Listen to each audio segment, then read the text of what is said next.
श्री आदित्यकवचम्। अस्य श्री आदित्यकवच स्तोत्र महामन्त्रस्य अगस्त्यो भगवान् ऋषिः अनुष्टुप् छन्दः। आदित्यो देवता श्रीं बीजं क्लीं शक्तिः सोमकीलकं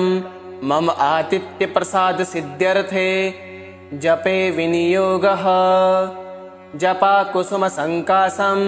द्विभुजं पद्महस्तकं सिन्दूराम्बरमाल्यं च रक्तगन्धानुलेपनं माणिक्यरत्नखचित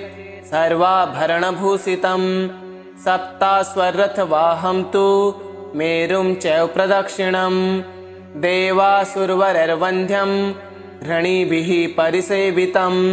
ध्यायेत् पठेत् सुवर्णाभं सूर्यस्य कवचं मुदा। अथ कवचं घृणिः पातु शिरोदेशे सूर्यः पातु ललाटकम् आदित्यो लोचने पातु श्रुति पातु दिवाकरः घ्राणं पातु सदा भानुः मुखं पातु सदा रविः जिह्वां पातु जगन्नेत्रः कण्ठं पातु विभावसुः स्कन्धो ग्रहपतिः पातु भुजो पातु प्रभाकरः करावब्जकरः पातु हृदयं पातु नभो मणिः द्वादशात्मा कटिं पातु सविता पातु शक्तिनी उरो पातु सुरश्रेष्ठो जानुनी पातु भास्करः जङ्गे मे पातु मार्तण्डो गुल्फो पातु तविषां पतिः पादो दिनमणिः पातु पातु मित्रोऽखिलं वपुः आदित्यकवचं पुण्यं भेद्यं वज्रसन्निभं सर्वरोगभयादिभ्यो मुच्यते नात्र संशयः संवत्सरमुपासित्वा साम्राज्यपदवीं लभेत् अशेषरोगशान्त्यर्थं ध्यायेदादित्यमण्डलम् अनेकरत्नसंयुक्तं स्वर्णमाणिक्यभूषणं कल्पवृक्षसमाकीर्णं कदम्बकुसुमप्रियं सिन्दूरवर्णाय सुमण्डलाय सुवर्णरत्नाभरणाय तुभ्यं पद्मादिनेत्रे च सुपङ्कजाय ब्रह्मेन्द्रनारायणशङ्कराय संरक्तचूर्णं ससुवर्णतोयं सकुङ्कुमाभं सकुशं सपुष्पं प्रदत्तमादाय च हेमपात्रे प्रशस्तनादं भगवन् प्रसीद। जपा कुसुमसङ्काशं द्विभुजं पद्महस्तकं सिन्दूराम्बरमाल्यं च रक्तगन्धानुलेपनं माणिक्यरत्नखचित सर्वाभरणभूषितं सप्ताश्वरथवाहं तु मेरुं चैव प्रदक्षिणं देवासुरवरैर्वन्द्यं धरणिभिः परिसेवितं ध्यायेत् पठेत् सुवर्णाभं सूर्यस्य कवचं मुदा। अथ कवचं घृणिः पातु शिरोदेशे सूर्यः पातु ललाटकम् आदित्यो लोचने पातु श्रुति पातु दिवाकरः घ्राणं पातु सदा भानुः मुखं पातु सदा रविः जिह्वां पातु जगन्नेत्रः कण्ठं पातु विभावसुः स्कन्धो ग्रहपतिः पातु भुजो पातु प्रभाकरः करावब्जकरः पातु हृदयं पातु नभो मणिः द्वादशात्मा कटिं पातु सविता पातु शक्तिनी उरो पातु सुरश्रेष्ठो जानुनी पातु भास्करः जङ्गे मे पातु मार्तण्डो गुल्फो पातु तविषां पतिः पादो दिनमणिः पातु पातु मित्रोऽखिलं वपुः आदित्यकवचं पुण्यं भेद्यं वज्रसन्निभं सर्वरोगभयादिभ्यो मुच्यते नात्र संशयः संवत्सरमुपासित्वा साम्राज्यपदवीं लभेत् अशेषरोगशान्त्यर्थं ध्यायेदादित्यमण्डलम् अनेकरत्नसंयुक्तं स्वर्णमाणिक्यभूषणं कल्पवृक्षसमाकीर्णं कदम्बकुसुमप्रियं सिन्दूरवर्णाय सुमण्डलाय सुवर्णरत्नाभरणाय तुभ्यं पद्मादिनेत्रे च सुपङ्कजाय ब्रह्मेन्द्र नारायण शङ्कराय संरक्तचूर्णं ससुवर्णतोयं सकुङ्कुमाभं सकुशं सपुष्पं प्रदत्तमादाय च हेमपात्रे प्रशस्तनादं भगवन् प्रसीद जपाकुसुमसङ्काशं द्विभुजं पद्महस्तकं सिन्दूराम्बरमाल्यं च रक्तगन्धानुलेपनं माणिक्यरत्नखचित सर्वाभरणभूषितं सप्ताश्वरथवाहं तु मेरुं चैव प्रदक्षिणं देवासुरवरैर्वन्द्यं ऋणिभिः परिसेवितं ध्यायेत् पठेत् सुवर्णाभं सूर्यस्य कवचं मुदा अथ कवचं घृणिः पातु शिरोदेशे सूर्यः पातु ललाटकम् आदित्यो लोचने पातु श्रुति पातु दिवाकरः घ्राणं पातु सदा भानुः मुखं पातु सदा रविः जिह्वां पातु जगन्नेत्रः कण्ठं पातु विभावसुः स्कन्धो ग्रहपतिः पातु भुजो पातु प्रभाकरः करावब्जकरः पातु हृदयं पातु नभो मणिः द्वादशात्मा कटिं पातु सविता पातु शक्तिनी पुरो पातु सुरश्रेष्ठो जानुनी पातु भास्करः जङ्गे मे पातु मार्तण्डो गुल्फो पातु तविषां पतिः पादो दिनमणिः पातु पातु मित्रोऽखिलं वपुः आदित्यकवचं पुण्यं भेद्यं वज्रसन्निभं सर्वरोगभयादिभ्यो मुच्यते नात्र संशयः संवत्सरमुपासित्वा साम्राज्यपदवीं लभेत् अशेषरोगशान्त्यर्थं ध्यायेदादित्यमण्डलम् अनेकरत्नसंयुक्तं स्वर्णमाणिक्यभूषणं कल्पवृक्षसमाकीर्णं कदम्बकुसुमप्रियं सिन्दूरवर्णाय सुमण्डलाय सुवर्णरत्नाभरणाय तुभ्यं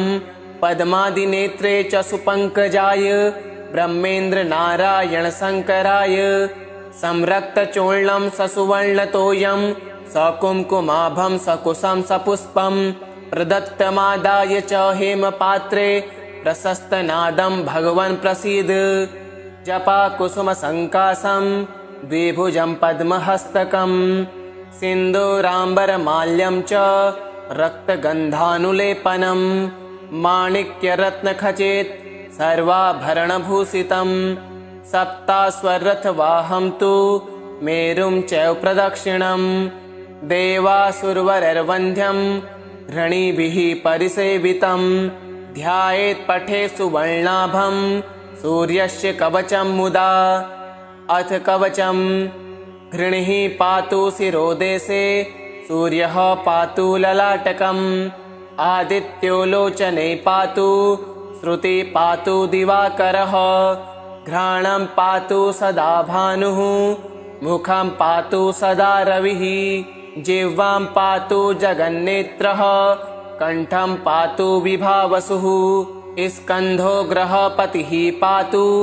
भुजो पातु प्रभाकरः करावब्जकरः पातु हृदयं पातु नभो मणिः द्वादशात्मा कटिं पातु सविता पातु शक्तिनी पुरो पातु सुरश्रेष्ठो जानुनी पातु भास्करः जङ्गे मे पातु मार्तण्डो गुल्फो पातु तविषां पतिः पादो दिनमणिः पातु पातु मित्रोऽखिलं वपुः आदित्यकवचं पुण्यं भेद्यं वज्रसन्निभं सर्वरोगभयादिभ्यो मुच्यते नात्र संशयः संवत्सरमुपासित्वा साम्राज्यपदवीं लभेत् अशेषरोगशान्त्यर्थं ध्यायेदादित्यमण्डलम् अनेकरत्नसंयुक्तं स्वर्णमाणिक्यभूषणं कल्पवृक्षसमाकीर्णं कदम्बकुसुमप्रियं सिन्दूरवर्णाय सुमण्डलाय सुवर्णरत्नाभरणाय तुभ्यं पद्मादिनेत्रे च सुपङ्कजाय ब्रह्मेन्द्रनारायणशङ्कराय संरक्तचूर्णं ससुवर्णतोयं सकुङ्कुमाभं सकुशं सपुष्पं प्रदत्तमादाय च हेमपात्रे प्रशस्तनादं भगवन् प्रसीद। जपाकुसुमसङ्काशं द्विभुजं पद्महस्तकं सिन्दूराम्बरमाल्यं च रक्तगन्धानुलेपनं माणिक्यरत्नखचित सर्वाभरणभूषितं सप्ताश्वरथवाहं तु मेरुं चैव प्रदक्षिणं देवासुरवरैर्वन्द्यं धरणिभिः परिसेवितं ध्यायेत् पठेत् सुवर्णाभं सूर्यस्य कवचं मुदा। अथ कवचं घृणिः पातु शिरोदेशे सूर्यः पातु ललाटकम् आदित्यो लोचने पातु श्रुति पातु दिवाकरः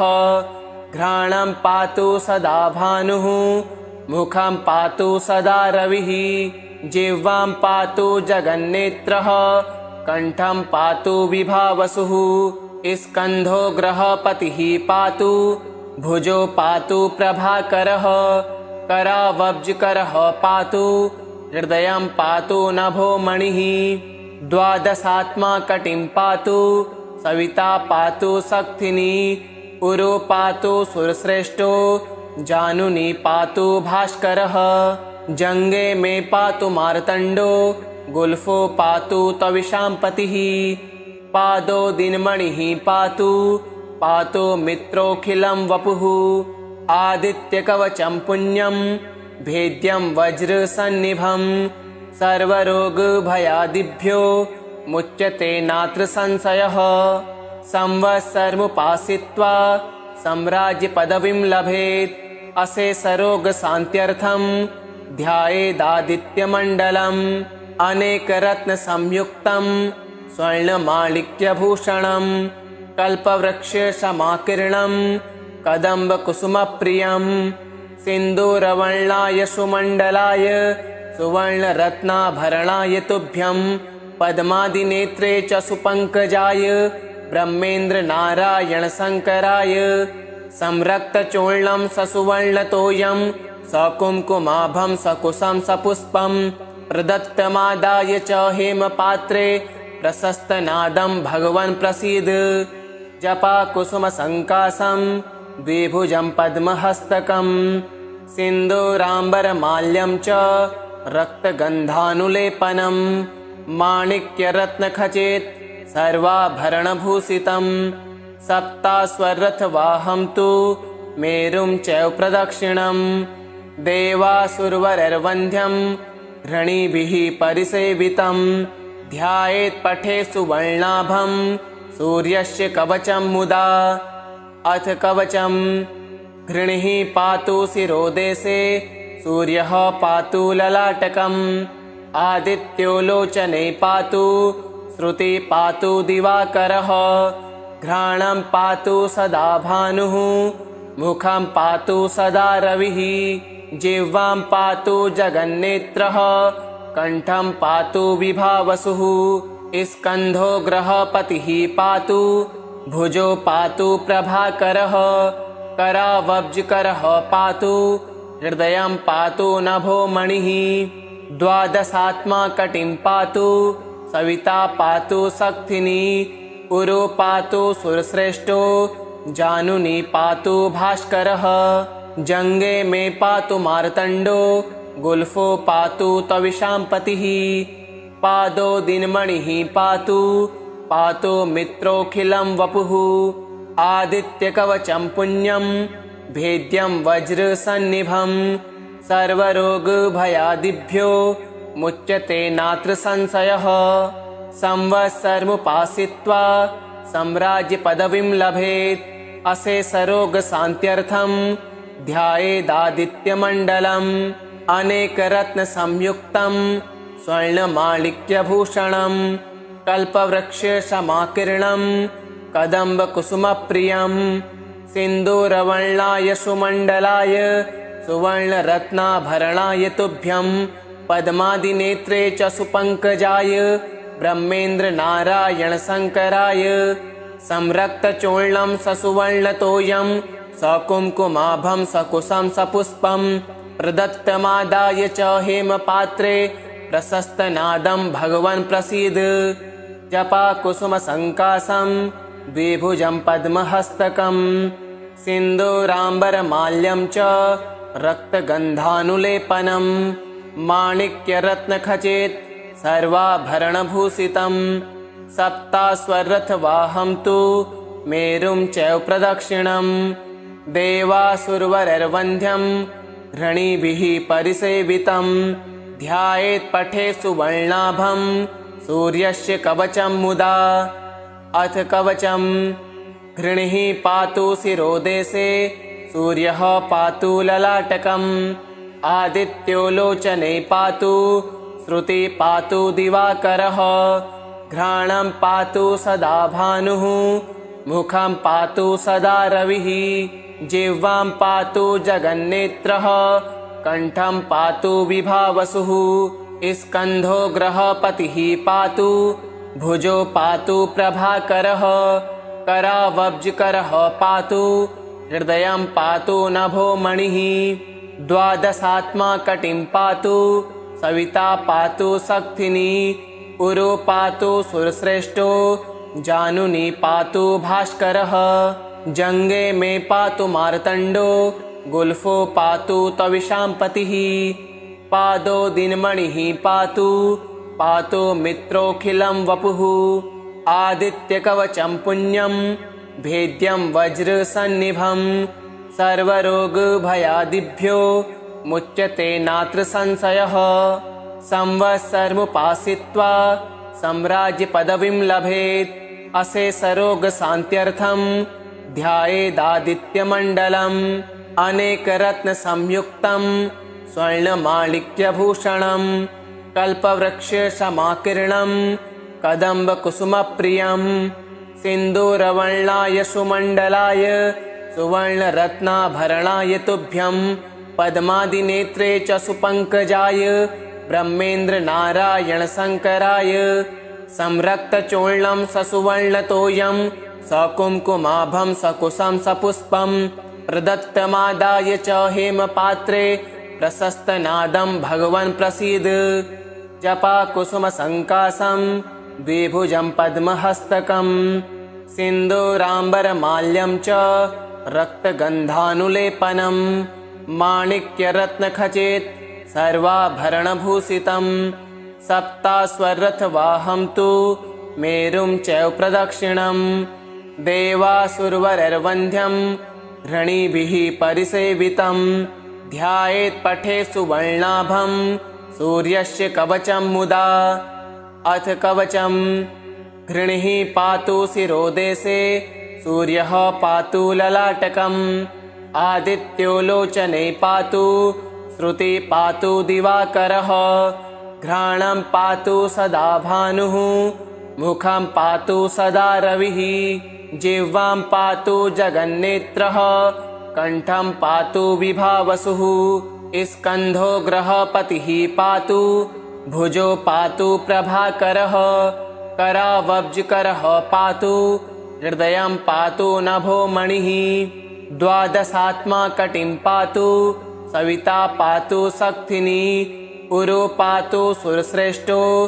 जानुनी पातु भास्करः जङ्गे मे पातु मार्तण्डो गुल्फो पातु तविशाम्पतिः पादो दिनमणिः पातु पातु मित्रोऽखिलं वपुः आदित्यकवचं पुण्यं भेद्यं वज्रसन्निभं सर्वरोगभयादिभ्यो मुच्यते नात्र संशयः संवत्सरमुपासित्वा सम्राज्यपदवीं लभेत् अशेषरोगशान्त्यर्थं ध्यायेदादित्यमण्डलम् अनेकरत्नसंयुक्तं स्वर्णमाणिक्यभूषणं कल्पवृक्षसमाकीर्णं कदम्बकुसुमप्रियं सिन्दूरवर्णाय सुमण्डलाय सुवर्णरत्नाभरणाय तुभ्यं पद्मादिनेत्रे च सुपङ्कजाय ब्रह्मेन्द्रनारायणशङ्कराय संरक्तचूर्णं ससुवर्णतोयं सकुङ्कुमाभं सकुशं सपुष्पं प्रदत्तमादाय च हेमपात्रे प्रशस्तनादं भगवन् प्रसीद। जपाकुसुमसङ्काशं द्विभुजं पद्महस्तकं सिन्दूराम्बरमाल्यं च रक्तगन्धानुलेपनं माणिक्यरत्नखचित सर्वाभरणभूषितं सप्ताश्वरथवाहं तु मेरुं चैव प्रदक्षिणं देवासुरवरैर्वन्ध्यं धरणिभिः परिसेवितं ध्यायेत् पठेत् सुवर्णाभं सूर्यस्य कवचं मुदा। अथ कवचं घृणिः पातु शिरोदेशे सूर्यः पातु ललाटकम् आदित्यो लोचने पातु श्रुति पातु दिवाकरः घ्राणं पातु सदा भानुः मुखं पातु सदा रविः जिह्वां पातु जगन्नेत्रः कण्ठं पातु विभावसुः स्कन्धो ग्रहपतिः पातु भुजो पातु प्रभाकरः करावब्जकरः पातु हृदयं पातु नभो मणिः द्वादशात्मा कटिं पातु सविता पातु शक्तिनी उरो पातु सुरश्रेष्ठो जानुनी पातु भास्करः जङ्गे मे पातु मार्तण्डो गुल्फो पातु तविशाम्पतिः पादो दिनमणिः पातु पातु मित्रोऽखिलं वपुः आदित्यकवचं पुण्यं भेद्यं वज्रसन्निभं सर्वरोगभयादिभ्यो मुच्यते नात्र संशयः संवत्सरमुपासित्वा सम्राज्यपदवीं लभेत् अशेषरोगशान्त्यर्थं ध्यायेदादित्यमण्डलम् अनेकरत्नसंयुक्तं स्वर्णमाणिक्यभूषणं कल्पवृक्षसमाकीर्णं कदम्बकुसुमप्रियं सिन्दूरवर्णाय सुमण्डलाय सुवर्णरत्नाभरणाय तुभ्यं पद्मादिनेत्रे च सुपङ्कजाय ब्रह्मेन्द्रनारायणशङ्कराय संरक्तचूर्णं ससुवर्णतोयं सकुङ्कुमाभं सकुशं सपुष्पं प्रदत्तमादाय च हेमपात्रे प्रशस्तनादं भगवन् प्रसीद। जपाकुसुमसङ्काशं द्विभुजं पद्महस्तकं सिन्दूराम्बरमाल्यं च रक्तगन्धानुलेपनं माणिक्यरत्नखचित सर्वाभरणभूषितं सप्ताश्वरथवाहं तु मेरुं चैव प्रदक्षिणं देवासुरवरैर्वन्ध्यं धरणिभिः परिसेवितं ध्यायेत् पठेत् सुवर्णाभं सूर्यस्य कवचं मुदा। अथ कवचं घृणिः पातु शिरोदेशे सूर्यः पातु ललाटकम् आदित्यो लोचने पातु श्रुति पातु दिवाकरः घ्राणं पातु सदा भानुः मुखं पातु सदा रविः जिह्वां पातु जगन्नेत्रः कण्ठं पातु विभावसुः स्कन्धो ग्रहपतिः पातु भुजो पातु प्रभाकरः करावब्जकरः पातु हृदयं पातु नभो मणिः द्वादशात्मा कटिं पातु सविता पातु शक्तिनी उरो पातु सुरश्रेष्ठो जानुनी पातु भास्करः जङ्गे मे पातु मार्तण्डो गुल्फो पातु तविशाम्पतिः पादो दिनमणिः पातु पातु मित्रोऽखिलं वपुः आदित्यकवचं पुण्यं भेद्यं वज्रसन्निभं सर्वरोगभयादिभ्यो मुच्यते नात्र संशयः संवत्सरमुपासित्वा सम्राज्यपदवीं लभेत् अशेषरोगशान्त्यर्थं ध्यायेदादित्यमण्डलम् अनेकरत्नसंयुक्तं स्वर्णमाणिक्यभूषणं कल्पवृक्षसमाकीर्णं कदम्बकुसुमप्रियं सिन्दूरवर्णाय सुमण्डलाय सुवर्णरत्नाभरणाय तुभ्यं पद्मादिनेत्रे च सुपङ्कजाय ब्रह्मेन्द्रनारायणशङ्कराय संरक्तचूर्णं ससुवर्णतोयं सकुङ्कुमाभं सकुशं सपुष्पं प्रदत्तमादाय च हेमपात्रे प्रशस्तनादं भगवन् प्रसीद। जपाकुसुमसङ्कासं द्विभुजं पद्महस्तकं सिन्दूराम्बरमाल्यं च रक्तगन्धानुलेपनं माणिक्यरत्नखचित सर्वाभरणभूषितं सप्ताश्वरथवाहं तु मेरुं चैव प्रदक्षिणं देवासुरवरैर्वन्द्यं घृणिभिः परिसेवितं ध्यायेत् पठेत् सुवर्णाभं सूर्यस्य कवचं मुदा अथ कवचं घृणिः पातु शिरोदेशे सूर्यः पातु ललाटकम् आदित्यो लोचने पातु श्रुति पातु दिवाकरः घ्राणं पातु सदा भानुः मुखं पातु सदा रविः जिह्वां पातु जगन्नेत्रः कण्ठं पातु विभावसुः स्कन्धो ग्रहपतिः पातु भुजो पातु प्रभाकरः करावब्जकरः पातु हृदयं पातु नभो मणिः द्वादशात्मा कटिं पातु सविता पातु शक्तिनी उरो पातु सुरश्रेष्ठो जानुनी पातु भास्करः जङ्गे मे पातु मार्तण्डो गुल्फो पातु तविशाम्पतिः पादो दिनमणिः पातु पातु मित्रोऽखिलं वपुः आदित्यकवचं पुण्यं भेद्यं वज्रसन्निभं सर्वरोगभयादिभ्यो मुच्यते नात्र संशयः संवत्सरमुपासित्वा साम्राज्यपदवीं लभेत् अशेषरोगशान्त्यर्थं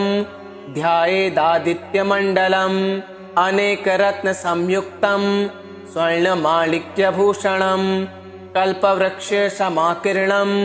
कदम्बकुसुमप्रियं सिन्दूरवर्णाय सुमण्डलाय सुवर्णरत्नाभरणाय तुभ्यं पद्मादिनेत्रे च सुपङ्कजाय